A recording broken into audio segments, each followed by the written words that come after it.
বাবা বাবা, কতদিন খাসির মাংস খাইনি, খুব ইচ্ছা করছে খাসির মাংস খেতে। কালকে তাহলে আনবে খাসির মাংস? খাসির মাংস? উফ, তোর ঠাকুমা যে খাসির মাংস রান্না করতো না, সেই স্বাদ যেন এখনো মুখে লেগে আছে। কতদিন মায়ের হাতে রান্না খাই না রে। তাই নাকি বাবা? আমার তো শুনেই খেতে ইচ্ছা করছে।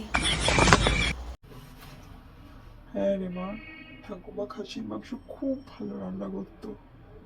জিভে জল চলে এলো। বাইগান। হ্যাঁ, তোর বাবা তো পাঠার বিষয়ে ভালোই জানবে। लेकिन एक सेकंड।